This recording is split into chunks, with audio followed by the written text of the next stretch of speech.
let's go ahead and get started. Super excited for the discussion. Thank you so much for joining today's panel discussion. My name is Samantha Wong, and I'm the Director of Customer Success here at Front. We've got a jam-packed schedule, so let's actually jump right into it and have our panelists introduce themselves. And maybe, Nina, would you like to start us off? Yes, thank you, Samantha. Thank you, everyone, for joining. It's very nice to meet you. My name is Nina Katsuriani, and I'm an Assistant Director of IT Project Management at Questel. I am from a very small country called Georgia, if you ever heard about it, and it's famous for its wine and very unique singing technique, and probably that's how I ended up in a proud New Yorker of the past 7 years, because the city is full of creativity and performance, which definitely acts as a magnet in my situation. That's fantastic. And how about you, Christina? I also live in New York. I grew up in Connecticut, but I've lived in New York for better part of a decade, almost 8 years now. My favorite thing to do here is probably try new restaurants, go to Broadway shows. I guess I should add what my role is. I am the Managing Director of Business Operations and the Chief of Staff at Founder Shield, a commercial insurance brokerage. Fantastic. And Claudia, would love for you to introduce yourself as well. Hi, pleasure to meet everyone. I'm based in Berlin in Germany. Originally, I'm from a town called Düsseldorf.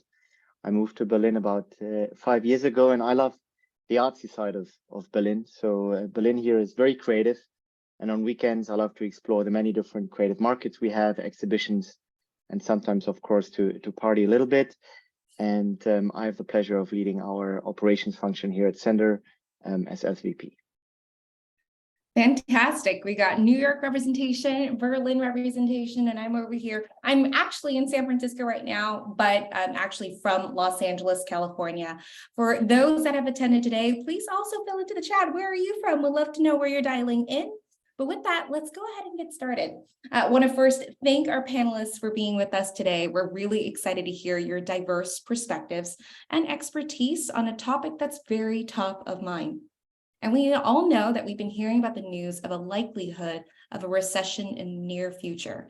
Forbes estimates that it will be late this year or early 2024.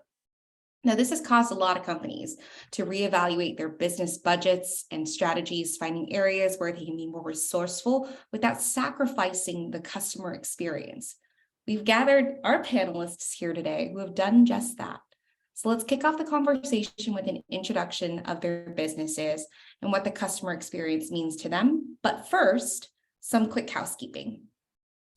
We'd love to hear from you throughout today's discussion, so please enter your questions into the Q&A and comments into the chat. We'll save some time for Q&A at the end of our discussion and also monitor chat throughout the webinar, but we'd like to have an interactive conversation, so feel free to share your comments throughout and be liberal with your thoughts as well. We'll send a recording from today's session within 24 hours, so don't worry if you miss something. The recording will be in your inbox by tomorrow. Now, panelists, I'd love to hop in over here. I know that we have a very interesting discussion, and with that, audience, locate that chat button right at the bottom of your Zoom screen, and let's go ahead and get started. So can you tell us about your business and where your customer experience sits in relation to your overall business strategy? What are your top priorities in your customer experience, especially in this economy? Christina, maybe let's start with you. Yeah, for sure. So when Founder Shield was first started, the number one goal was really just to simplify the insurance buying experience, specifically for entrepreneurs. It's no secret that applying for insurance can be kind of a massive headache. It's an antiquated industry and it has its own complex language. So we were really born out of the notion of improving and focusing on the customer experience. Our definition of that has kind of evolved over the last decade-ish. Our digital application, in-house product offerings, and hiring insurance-savvy individuals have all contributed to our goal, which is really just top-tier white glove customer service. Totally makes sense. Insurance industry, white glove service absolutely matters. Definitely something that I went through very recently in my personal life as well. Want to hand it over to Nino. How about you? Questel is actually in the business of end-to-end IP solutions, where IP is intellectual property. And we are in a very long-term relationship with our customers where we foster their innovation, starting from ideas, then going into patents and into trademarks. So the focus in our relationship is, of course, providing expert solutions in all those sub-products over the course of sometimes even decade-long projects. So it's all about scalability and transparency while we try to deliver the best service to the customer. Super interesting element here, I think, on that topic of diversity. This really long-term relationship model is what I hear very often amongst a lot of our customers as well. So thank you for that. Claudio, would love to hear it from you as well. Yeah, so at Sender, we built a digital freight marketplace that connects shippers. So large enterprise customers like Amazon, Coca-Cola, or Nestle, with carriers, typically trucking companies with fleet sizes of less than 10 trucks, which move freight, the goods, for our shippers from A to B. And it's important to stress that we consider and treat both shippers as well as carriers as our customers here at Sender. And in particular, carriers have traditionally been treated very poorly in the logistics industry. So at the same time, our marketplace is supply driven, which means that one of our core challenges at Sender is how do we make sure to convince carriers to engage with our platform? And this is where the question of customer experience comes in. In fact, it's a massive opportunity for us here at Sender, as one of the key pain points which carriers have today is very low customer service quality. So by putting the customer experience of our carriers at the center of our attention, we are fueling the supply side of our marketplace, which is so key to driving the much discussed flywheel effects that we are looking to unlock in our network-based business model. And specifically, with regards to our three top priorities, our customer experience strategy, I'd like to call out the following. Firstly, as a tech platform, our top priority is the expansion and optimization of our self-service options. The second priority for us is our responsiveness. So we have very ambitious targets to reduce our average response time to carrier requests.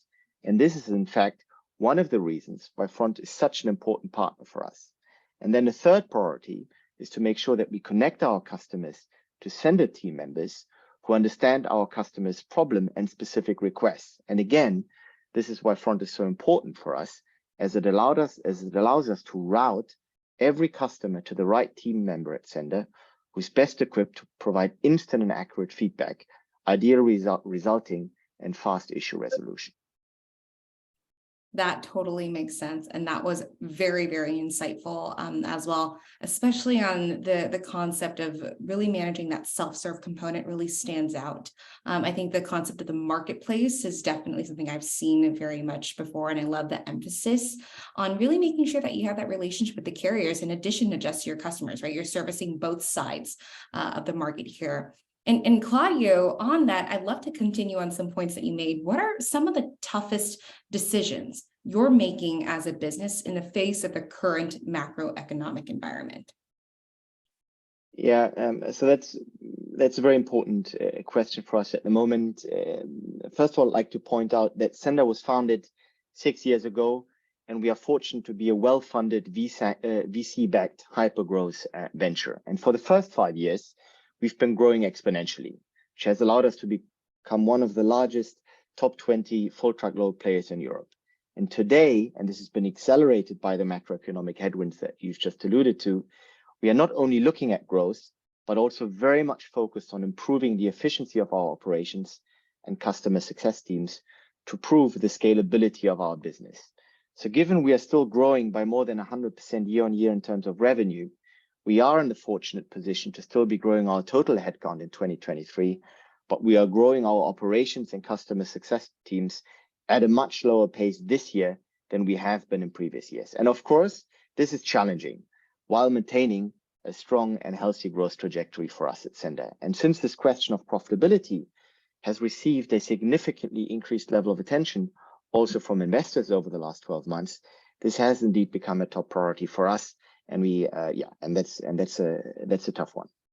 That makes sense. And when you're thinking about efficiencies and profitability, what are some of the key metrics that you have top of mind there? Yeah, so for us, it's how many loads do we operate at sender per agent. So that's one key metric we look at. Similarly, what's the revenue and the profitability that we generate per headcount, and these are the unit economics that we need to prove to our investors as well as to our customers. That totally makes sense. And for those that are on the call today, I know that there's some of us that are within the logistics industry. Loads per head count is definitely something that I hear very commonly within the industry. And if you're not in the logistics, I think this is definitely a volume-based metric that people are typically looking at, and making sure that there's constant visibility and monitoring of what we're servicing at all times is kind of what I'm getting here as well. Claudio, thank you so much for sharing that. Nino, Christina, anything to add here? Not much. All righty, let's move on to our next question here.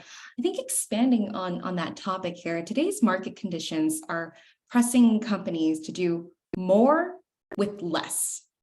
I'd like to get each of your perspectives on how you're approaching this. Nino, maybe let's start with you on that.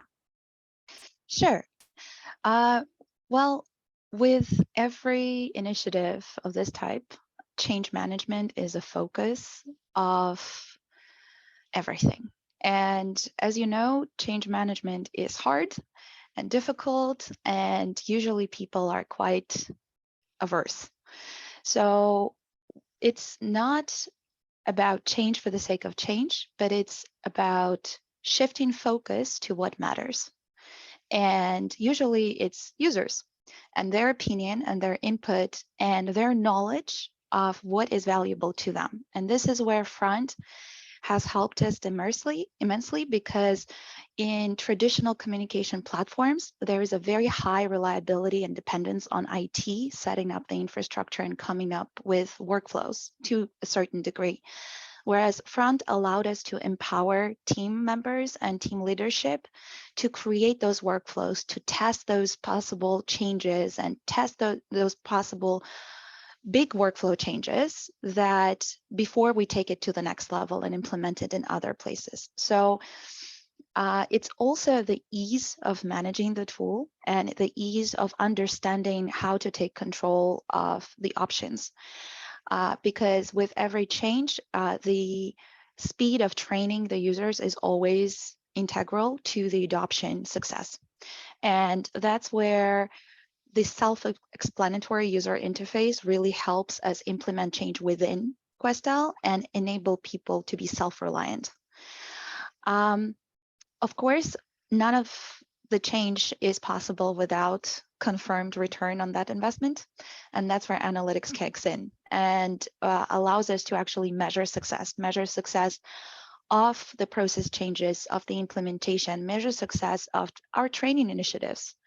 And it's about reinvesting the time back into our teams.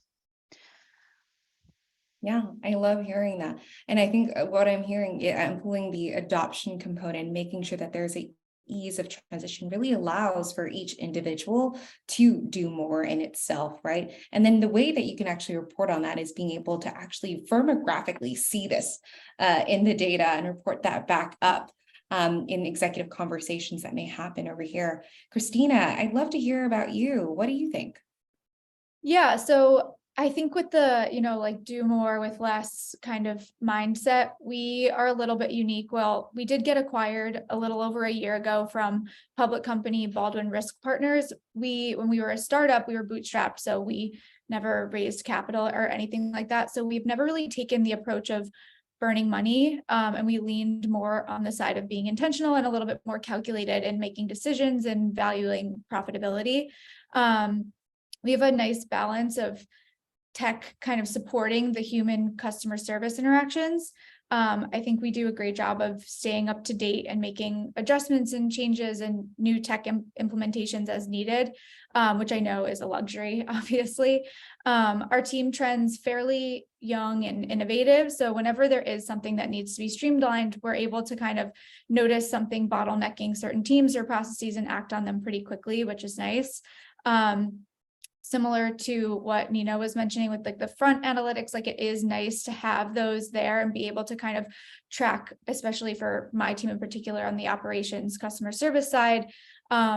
We don't use it as much for, actual like metrics and like performance KPIs, but we use it more on like the workload side of things. So kind of gauging how the team is performing and how everybody's workload kind of compares to each other's to make sure that one person isn't more overwhelmed than somebody else. Yeah, that totally makes sense. And I'd love to build on what you just mentioned right there, Christina. You mentioned that there's definitely workflows that you have in place. And for these, I'm going to call it operational efficiency, operational efficient workflows that you've put in place.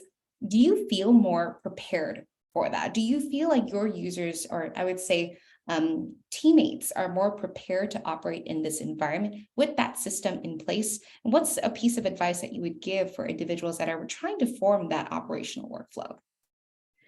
Definitely. I think it obviously helps to kind of have that already in place and be able to rely on those operational efficiencies. And I think having that in-house and being able to, make changes and upgrade our tech and things like that in real time is, again, I mentioned it's a luxury. So I know it's not for everyone, but I think being able to kind of at least like spot these issues or these bottlenecks or things that are stopping certain teams and departments from being able to, operate efficiently will really obviously help. Yeah, that totally makes sense as well. And Claudio, want to also hand it over to you when it comes to making sure that we're doing more with less. How are you approaching this at Sender? Yeah, I'd like to take a step back again and give a bit of context on the industry we operate in. So we're in the so-called road freight industry and are exclusively active in Europe. And here this vertical is worth 400 billion euros in annual revenue, and the market is highly fragmented. So if, for example, the top 5 players only command 5% market share. And there are a number of reasons for it. And in my opinion, there's 2 key challenges resulting in this very fragmented market. So on the one hand, the scalability of the operations of road freight brokerages. And secondly, the collaboration between local entities across 20 plus European countries, which typically act in a very individual way and in often isolated hubs. And this is exactly where Sender's opportunity lies. In contrast to all traditional road freight brokerages, so our key competitors, which typically rely on their dispatchers who have strong personal relationships with carriers, we at Sender here, we aim to build a digital marketplace which directly connects shippers and carriers through our platform, through our technology. So in other words, our business model is very much centered around A, self-service functionalities, and B, based on standardized processes, which can be automated in the long run. And both effective self-service options as well as standardized processes are important prerequisites for truly scalable operations. And at Sender over the last 5 years, which gives me a lot of confidence, and I can tell from my personal experience, it's been very challenging, but we have been able to execute on such a setup effectively. And that's the fun part. If it were easy, everyone would do it. And now, due to the macroeconomic environment, the increased focus on the profitability of our business and our business model, we in the Sender leadership team have set ourselves very ambitious targets. For example, our inbound support function. And interestingly, our collaboration with Front gives me a lot of confidence that we will be able to deliver exactly on those targets. So for example, our goal is to categorize 95% of incoming requests in 2023 with the help of the tagging functionality in Front, which we started experimenting with about 14 months ago. And now, assuming a successful categorization of the large majority of those incoming requests, we can either provide a required information reply in an automated fashion, or we can automatically route each request to the right point of contact here at Sender. And I'm confident we're in a strong position, as this sort of setup is not new to Sender, but is very much at the core of our business model of building a digital freight marketplace. And due to the economic environment, we're now accelerating our investments in those work streams. That's really interesting, Claudio. And you mentioned kind of you can take this to a point where everything could be more automated in the future, or even fully automated in the future in itself, right?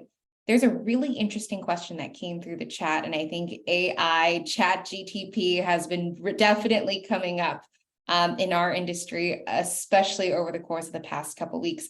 I'd love to get your guys' take on AI in itself, and how do you think about that when it comes to the do more with less, and what's your current thinking behind that for your business? If I may. Go ahead, Nino, go ahead. So with AI, there is so much discussion in the past couple of years, and there are so many applications where people are talking about AI taking over the world, basically.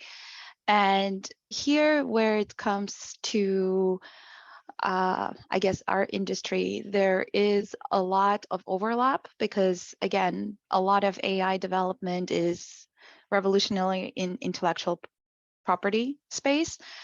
When it comes to our house operations, though, we don't use AI yet, and I don't think we will, just because of the complexity of interactions that we usually have with a customer. So the automation would be actually mostly within,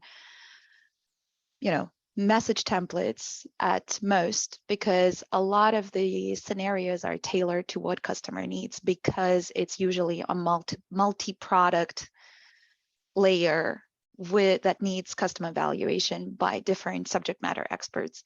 So I would say that depending on the industry, some parts will still need human touch, and translation component is actually one of the parts that Questel offers. And even through pandemic, and even with introduction of machine translation, that was the biggest automation change for the industry. There is no way machine translation can get to that perfect output as of today. And we don't really foresee that in very close future, because there is still the need of human review and human validation that this is actually making sense. And so far it's been relevant. Who knows what's going to happen in a decade, though? Yeah, I totally hear you on that. That element of the white glove service, that tailored approach in the long form projects, I can see why it might not be quite just a fit, but again, lots of time that we can work with here as well. Christina, what's your take on the insurance industry? I mean, from an insurance perspective, it's so regulated and specific that I mean, we're obviously seeing it on the client side of things, but from the actual insurance industry, I think especially larger companies do prefer to have that, human interaction, especially, like I said, large companies who are spending like thousands, tens of thousands, hundreds of thousands on insurance. I think it's not like that human interaction is never going to be replaced, especially in an industry that's so regulated like insurance. Yeah, that totally makes sense. And Claudio, you've mentioned this self-service space several times in our discussion so far. I'm really curious to know what you're thinking when it comes to AI. Yes, Samantha, for me, the key question here is, what do you consider AI? So for me, rule-based answers aren't really AI. So I think as it relates to inbound support, we are not going to leverage AI anytime soon for the precise reasons that Nino has mentioned. So we have automated templates. So for instance, if a carrier asks for what's the order ID for a particular shipment, here we do have automated responses, but that's not AI for me. Where AI is very relevant for Sender is when it comes to pricing, but that's a different space, again, relevant for the self-service case. But how do we identify the best price and the best carrier to take a particular load? So this is where we have an AI department but it's not so relevant for the customer success inbound support space for us here. Very interesting concept, right? I'm going to play that back to you. It's more about evaluating the right pricing and the right person to meet that individual from a marketplace standpoint, rather than from a service perspective of responding back to clients. Did I hear you correctly here there? Yeah, absolutely. 100%, Samantha. Very, very interesting there. So let's drill down a little bit more. Customer retention is something that comes on very, very frequently. It's a strategy that tends to take the spotlight during uncertain times in comparison to more costly counterpart customer acquisition. A recent Forrester research found that nearly 90% of customers will switch brands or companies because of a bad customer experience, and that customers compare any experience they have to the best customer experience they've ever received. Additionally, in tough economic times, customers are more willing to switch companies for more reasons than usual. A bit of a perfect storm here. So what are some of the things that you're doing to uphold your customer experience and retain your customers when they could easily be lost, even from a single poor interaction? Christina, maybe you can start out here. What's your take? Yeah, I mean, it's definitely true. And I've seen it, obviously, aside from in my professional life, but in personal life, obviously there's a ton of positive and negative customer experience interactions. At Founder Shield, effective communication, empathy, and our response time, I think, are the top. We really prioritize effective and empathetic communication, which really just means treating everybody with respect, with a goal of anticipating follow-up questions to avoid that unnecessary back and forth, long email threads and confusion. All emails are answered same day. That's kind of just an expectation that we have across the board, or at the most in 24 hours. Even if it's a simple non-update, we're working on this, we'll get back to you. We find this helps our clients know that we hear them. It can also buy us a little bit of time working on requests. Insurance is a mandatory purchase in an industry that I previously mentioned is incredibly confusing unless you're in the industry. It causes, anxiety surrounding the insurance purchasing process. So we really try to go above and beyond to give the support and confidence that they're working with somebody who will be there for them. It's just an easy way to win a client and retain business. I think you might be muted. It's a habit. I was going to say, I think it's definitely something, customer empathy is something that I hear very, very regularly across the board here. Now, when it comes to upholding that customer experience and retaining your customers, Nina, what's your take? So as I mentioned, we are in end-to-end IP solutions, and there's so many different products. And obviously, there is no one person that can know it all. So whenever we engage in a relationship with a new customer, we learn how to work with the customer and understand what are their long-term needs when it comes to idea innovation and patents and trademarks, so we can understand what is the best team to assemble to support them in these needs. And when it comes to that team that supports the customer, we also keep in mind that we usually work with customers in global space. So we need to ensure that we can provide support for all time zones, and while still, maintaining healthy work-life balance internally. So we heavily rely on shift management and load balancing, and we use sequences a lot in communicating on scale. So it's while you still have to stay scalable, there still needs to be a friendly face on the receiving end that knows exactly who the customer needs and who they are and what are they talking about. I think that makes sense. Nino, I'm going to dive deeper in that one, because this concept of what I'm called shift transition or managing regional time zones and ensuring people have the appropriate context is something that I see lots of business really thinking about right now. How are you guys doing it right now at Questel? So we heavily rely on each other. So when it comes to shift management, right, team is a team, we always leave self notes within front threads of what we did, where we are, what's happening in short recaps. So whoever picks up the conversation has a small short recap of where we are, what is happening. So if customer follows up with additional questions, they know where to pick it up. And different teams handle it in different ways. There's a combination of tags and comments and obviously rules that reassign things depending on the time. But what we appreciate is the flexibility where the team leadership can choose which option works for them. That makes total sense here. Claudio, any thoughts from you to add here? Yeah, so for us, if I look at the carrier side of our marketplace, as I've alluded to earlier, they're typically used to a very poor customer service quality, and this is a massive opportunity for Sender. And the key here is our ability to respond quickly.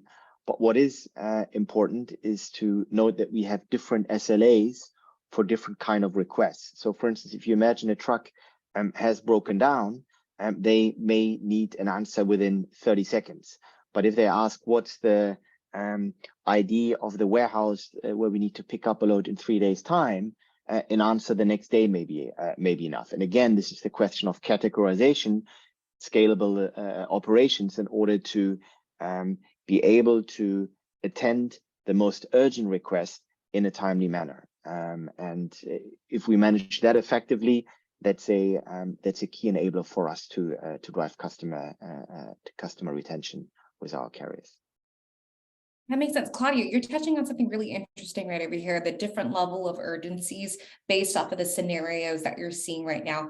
How are you currently approaching these different scenarios? And how can you make sure that, I'm going to say, like within a company, you're speaking the same language? Are these processes that you guys are doing, or are there workflows that you're building for this?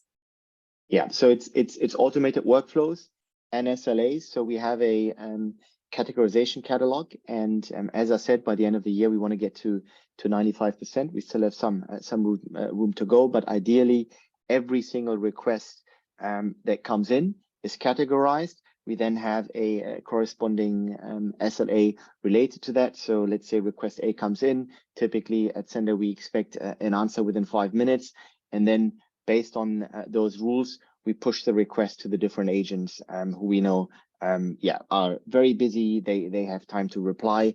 That's how we handle that kind of challenge. I'm imagining the most zen front instance at Sender, knowing that you guys are pushing for 95% of your conversations to be categorized accordingly. That's incredibly impressive itself. Now, when it comes to a compromise, maybe we very frequently talk about operational efficiency and providing quality, personalized human experience, and sometimes they're conflicting to one another. How do you find balance between these two items of efficiency and a very customized, tailored human experience? Claudio, maybe you can build and start here. Yeah, to be honest, Samantha, at Sender, and given the way that we think about customer support, the three, so operational efficiency, quality, and personalized customer experience, actually go hand in hand.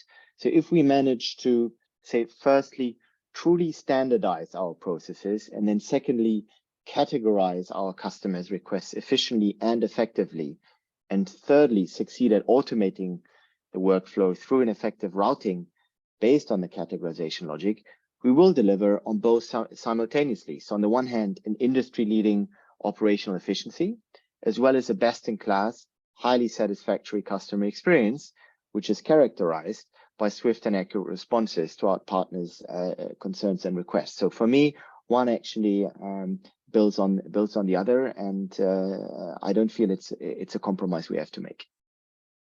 I like that mindset so much. And Christina, how about you? Yeah, I think this dichotomy will kind of always exist to some extent. For our business strategy specifically, I don't think our goal is really ever to become a robo broker. So kind of that, like, go online, fill in the application, quickly get a quote, be able to bind, like, that's not really our long-term goal. We want to continue to use technology to supplement our service, because at the end of the day, I think our service is what makes us stand out. We pride ourselves on being available, going above and beyond to ensure our clients have clarity and confidence in the products that we're offering and servicing. But in the past few years, we've moved some of our smaller renewal business onto a separate team that has a little bit more automation, a little bit less of like a risk analysis approach, and more kind of shepherding those renewals along year over year, just to help kind of save time and money and focus on retaining and growing larger accounts. So that's what we've found to be helpful. Yeah, the segments of the business is definitely something that I hear very common amongst our customers as well. Nina, what are your thoughts here?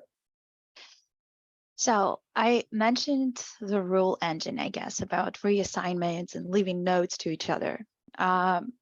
But also it's about the history of the customer. As I mentioned, we're in a long haul with all our customers. So it's important to have like a single kind of like record of history of like, how did this customer involve, who they are, what they do. So we always keep that handy with our client onboarding team that specializes in that white glove service, to finding those subject matter experts that will be crucial for the success of this particular customer. And I think that's what makes customer trust us with the most precious possession, with their intellectual property, which makes them unique. And it's also about keeping that personal touch throughout interaction from day one until day X, where day X can be long past. We are no longer with the company. So yeah, it's about taking care of our customers and working with them and finding solutions that work for them. That totally makes sense. Day X, day infinity, Exactly. if you will. Amazing. I love all your thoughts here as well. Now, if we circle back to the concept of the customer experience, these teams that support this function often have a talent to provide a strong customer experience, but maybe not the systems or the processes in place to scale that talent to meet the demand. Can you tell us from a strategic and/or tactical perspective how you've been able to unlock your customer experience talent to scale? Nino, maybe let's stay on this one for you.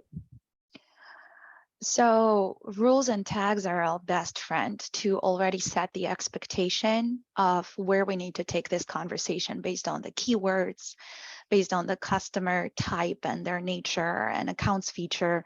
So it's about setting the expectation for us internally to understand, where does this go? What's the journey? So we can route it to the best people who can address the need. So it's not always the single tag, it's sometimes a combination of the tags that brings you to that perfect person.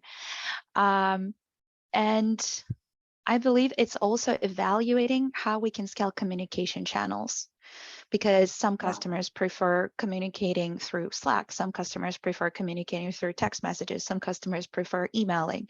So it's also being able to scale internally, right? So what we appreciate about Front is ability to integrate into a multitude of communication channels, not only email, where we internally can keep the same workflows across multiple platforms while accommodating to all various channels that customer chooses to communicate through. Yeah, that omni-channel experience, meeting customers where they are, is something that I hear very commonly as well. What's the most recent channel that you guys have started to offer? We're looking into Jira right now, because that's something very lucrative. Because we are among all the other products, we also do software. So we're SaaS company as well. So Jira is always relevant. Fantastic. And Claudio, how about you when it comes to this topic?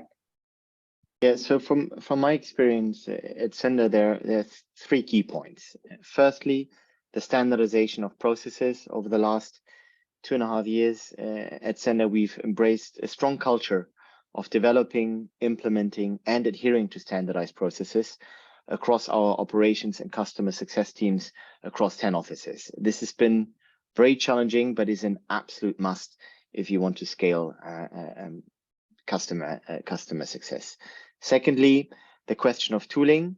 You need to have the right technological support and software partners. We've tried many different solutions and ultimately decided to partner with Front to build a communication platform ticketing system that allows us to scale and drive the automation of our workflows. I think it is important to have one single source of truth, as we like to refer to Front internally.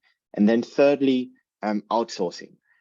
For some tasks, we at Sender leverage the capabilities of a strong and competent outsourcing partner. And similar to my second point on tooling, there's many different flavors of outsourcing available. And my advice would be to try and make sure that you are very clear about what you're looking for in an outsourcing partner, and then to invest in building a strong partnership with your collaborator of choice. And we've invested a lot in this regard at Sender, and over the last 6 to 7 months, this has really started to pay off for us. Yeah, Claudio, when you're looking back on kind of what you've built so far and the vision of how you're moving forward, what were some of the challenges you were struggling with to scale that customer experience? And what landed you at like, hey, I need Front to do all of these things, or like, this is the criteria that I'm looking for to scale this business? Yeah, Samantha, two key challenges. First of all, standardization. So our headquarters is based in Berlin, but we are active in 11 European offices, speaking different languages, having different preferences. Each office, when they were launched, had their own ways of working, and that's a blocker to scaling operations. So to get all of our ops teams embrace the culture of standardization has certainly been a key challenge.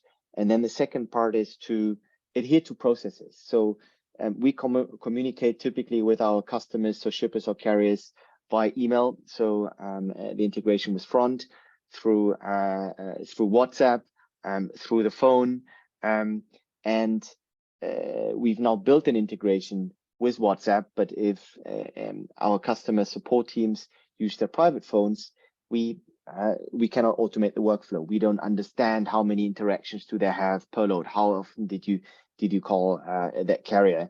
And I understand, but it is sometimes challenging for our agents to to have the mindset of building a true tech company, a platform-based business. And it's easier to use your personal phone to be on a private WhatsApp chat with one of your carriers. But it's it blocks us from scaling. So that's been a challenge for us. Yeah, that definitely makes sense. I've definitely heard that from a number of different customers as well, making sure that when it's company stuff, it happens on company specific tooling in itself, and centralizing that all in one place is going to be especially critical, as personnel can always change as you scale as well. I think Christina would love to also get your thoughts on this topic when it comes to overcoming the challenges of scaling that customer experience. Totally. I think also a challenge that we went through, I'm not sure if Nino and Claudio experienced this as well, but kind of transitioning during COVID, like from training people in person to virtually, was something that we had to really adapt to. I feel like at this point we kind of have it down, but that was definitely a hurdle that we had to work through in terms of scaling the team. But I feel like from my perspective, with my team in particular, which focuses on operations and client servicing, we've done a great job in scaling and creating consistency from a training perspective. We use Canvas as our LMS, which frees up time from managers, and it creates consistent processes for everyone joining the team. It definitely doesn't replace like shadowing and training from other teammates and managers, but it helps to have this as like a jumping off point and as a library to refer back to. So I think a combination of these like online modules and real-time shadowing from other teammates has been really successful for us thus far. Awesome to hear. Thank you all so much for all the amazing insights that you have. I learned a ton today, and we are now at what I call Q&A. We'd love to hear from you today. So I know that there's actually a question or two inside of the Q&A already.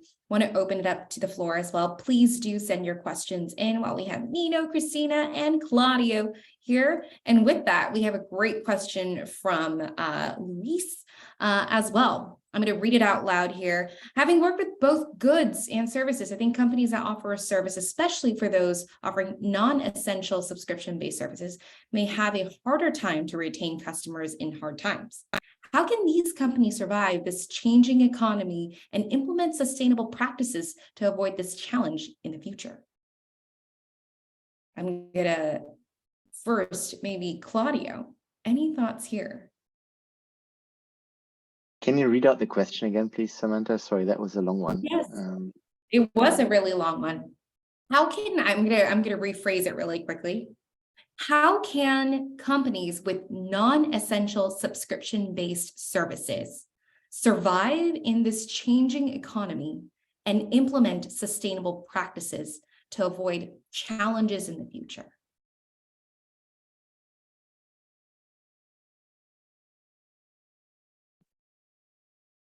It's not my industry, so I don't really feel entitled to give an intelligent answer. Totally fair. Yeah. Luis, feel free to also elaborate if you want to narrow in the question at all. We're happy to take a stab at it where we can. Nino, did you have any thoughts? I'm like, Luis definitely asked a very, very loaded question because I don't think there is one way of answering to this question. It's depends on where you are, what is the subscription, and how you can change the narrative, because essential to non-essential, sometimes could be manipulated. You could move from non-essential, what is considered non-essential, to essential, because a lot of things that are considered in our day-to-day essential today were non-essential at some point, including mobile phones. So things change over time. And I wonder, without context, it's hard to answer, but I would encourage to think out of box and see how what is considered non-essential can be reframed and how it can disrupt the industry. Nino, I think you bring up a really, really good point here. I think that's part of the discussion that I think a lot of businesses have when pockets are tightening and we're kind of going into a macroeconomic environment where people are scrutinizing a whole lot more. This concept of what I'm calling like mission critical comes up a whole lot more in business discussions in itself. And it's about how can you change I'm going to call it the narrative of like this being an extra good or service to something that is actually required and why it's required for a business or a consumer that you may have. So Nino, I completely agree with you. Great seed on that one. I see some additional questions coming in here. Cherry asked, regarding customer retention, when creating automated messages through Front, do you find that there is an issue with the tone and impression that gives off how much it affects the CRR? I'm assuming that the customer relationship that we have and the customer experience as well. Nino, I know that you're using a lot of message templates. Any thoughts here? So there is a lot going into it, and it always depends on the customer, because we are working with customers that are much more in a formal environment, so that actually welcome a more rigid tone. And then we are working with innovators as well that are quite frank and prefer much more personal type of communication. So we're employing both. And I would say that instead of using a single message template, we are using them as Legos.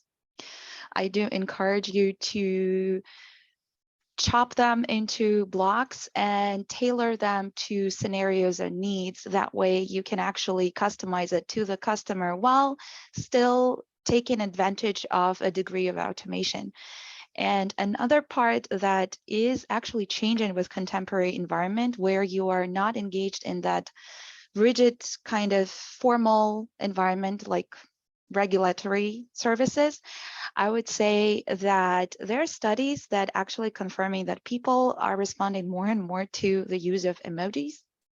And I know that it might be inappropriate in some frameworks, but it proves to be an attention grabber for a lot of responders. And we've been getting, actually, depending on the context, obviously, but we've been getting actually very positive feedback from people when we use emojis in some, especially kind of news update situations of like, actually, oh, I actually opened your email and I actually read it. Thank you. We appreciate your feedback. So I would say it's tailoring, but to a degree. Yeah, definitely. Itself. I didn't know that emojis would receive more positive feedback. Taking that into account. We always love emojis here at Front. Christina, anything to build on that one? I don't want to be too redundant, but I felt the same way. Like, I think we don't use templates, I don't think, as often as Nino, your team does, but we have them obviously in our system for different scenarios. And I always encourage my team to like use them as like a starting point to like save you some time, but never just like fire off a template. Always like make sure it actually is applicable to the client you're sending it to. Feel free to like put your own individual flair on it. So I think that definitely makes a difference. Awesome. And Claudio, anything to add? Yeah, for us, it's important to differentiate between two types of exchanges. So the first one is transactional questions, and the second type would be exchanges focused on building the relationship. And in our Cosmos, 99% of our exchanges are transactional, and here it's all about speed. And it's only here where we use templates, and that's totally fine. Customers, both shippers as carriers, they just want to have a really fast answer, and as long as the answer is the right one and really quick, that's more than good enough. That's what the customers expect from us. But when it's about, hey, how are you doing? How can we grow the business? Clearly, we don't use templates here, and here the human interaction is very important. Awesome. I'll also build on my own experience at Front. So we also have an onboarding team, and a lot of the calls that we have are very tailored to the customer experience. And there's a lot of context that we have in these calls. We actually do have what I'm going to call like recap emails and next step emails that are all saved as message templates in Front. But as we're sending them out, we actually ask for our onboarding managers to tailor the actual script based off of what was actually covered. But the general, I'm going to say, contents and framework are all there, so they don't have to think about, hey, how do I actually formulate this in the right way for the client in itself? So you always have that flexibility. Andrew has a really great question here as well. How can you ensure a perfect customer experience and knowledge responses when your entire support teams are not SMEs? For example, some team members are not senior or senior experienced and can't deliver the same wonderful experience as an expert. So what I'm gathering here is when we have a team and we're looking at them, there's a diverse amount of talent that we're working with, maybe someone that's newer in your organization, maybe someone who's a veteran. How can we make sure that we're delivering the right and best customer experience, knowing that there are varying talents within your organization? And Claudio, maybe I'll start with you on this one. Yeah, that's a great question, and one we think about a lot at Sender, because it's a question of how do you scale operations. On the one hand, we want to become resilient in the sense of if team members decide to move on, so that we can still offer a best-in-class customer experience. If we expand to new offices, to new countries, we have the same challenge. And the key is here SOPs. So on the one hand, standardization, but having a good quality of SOPs available that are easily understandable, and that new joiners can digest. So it's we've built a very strong function around knowledge base and trainings within Sender, who focus 24/7 on building SOPs, and that's the key to enabling that. I love hearing that. I think that the standard operating procedure is definitely super beneficial in scaling a different, I'd say, scaling functions in itself. So there is some level of repeatability across the org. Christina, what are your thoughts here? Yeah, I mean, I don't think you can necessarily ensure like a perfect customer experience across the board every single time. But I think that that's okay.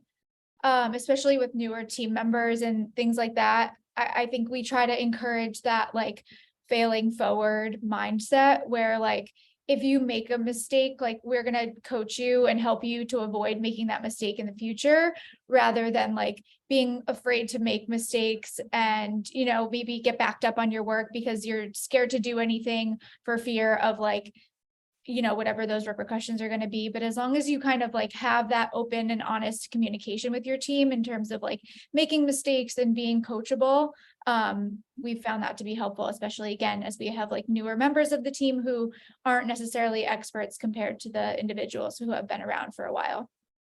Yeah, that culture of falling forward, I think, is definitely something that is so important and encouraging to help people kind of like get into the mix at the right time as well.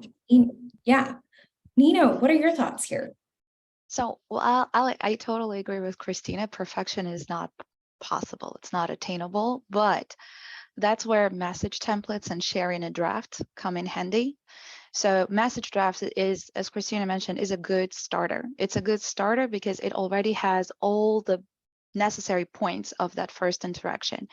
And then we have SOPs that we rely on for the escalation procedures to the SMEs, where instead of actually reaching out, what Front allows us to do is to cut down busy steps. What I call busy steps is the steps that can be avoided because technology does it for you. So we use sharing drafts, we use tagging to pass it along into a different escalation queue.